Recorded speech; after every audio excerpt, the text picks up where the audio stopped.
মোৰ প্ৰিয় ঠাই য'ত মোৰ বাৰে বাৰে আহিবলৈ মন যায়। পৰম পিতাৰ ইচ্ছাত দ্বিতীয়বাৰৰ বাবে মই আকৌ দেওঘৰ আহিলোঁ। হাই এভৰিৱান, মই বৰ্ণালী। আশা কৰোঁ সকলোৱে খুবেই ভাল আছে।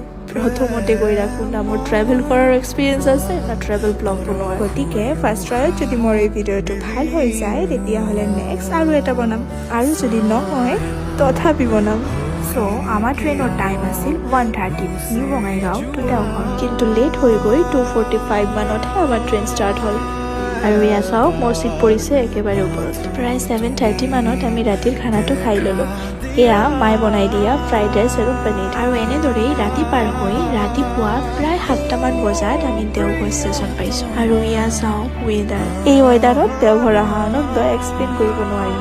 আৰু ইয়াৰ পৰা ডিৰেক্ট ৰুমলৈ আহি আমি সকলোৱে ঝটপট ফ্ৰেছ এণ্ড ৰেডি হৈ ঠাকুৰবাৰীলৈ গ'লোঁ। এই জেগাখন যে মোৰ বিৰাট ভিডিঅ'ত চাই আছে নহয় কিমান ধুনীয়া, কিন্তু আচলতে তাতকৈও অধিক ধুনীয়া। এই বাটেৰেই খোজকাঢ়ি অনুভৱ কৰা যায় এই ঠাইৰ ডিভাইন বিউটি। আৰু এই বিশেষ শান্তিটোৱে অনুভৱ কৰাৰ বাবে যেন বাৰে বাৰে উভতি আহিব লগা হয় এই ঠাইলৈ। দেখিবলৈ আৰু বহুত কিবা কিবি, কিন্তু সকলো বস্তু ভিডিঅ' কৰা সম্ভৱ নহয়। ঠাকুৰ প্ৰণাম কৰি আৰু অকণমান ঘূৰি ফুৰি ওলাই আহিলোঁ কিবা এটা খাওঁ বুলি। তাৰপিছত আমি ওলাই গ'লোঁ বাবাধামলৈ। ঠাকুৰবাৰীৰ পৰা একেবাৰে ওচৰত বাবাধাম। আৰু এয়া চাওঁ ভোলেনাথৰ মন্দিৰ, আৰু তাৰে একেবাৰে সন্মুখত মা পাৰ্বতীৰ মন্দিৰ। আৰু সেৱালৈ উভতি অহাৰ পথত চাওকচোন ইমান ধুনীয়া খাৰু, আৰু ইয়াত দামো যে একদম কম। তাৰপিছত আকৌ ঘূৰি আহিলোঁ ঠাকুৰবাৰী। আজিলৈ এইখিনিয়ে, বাই।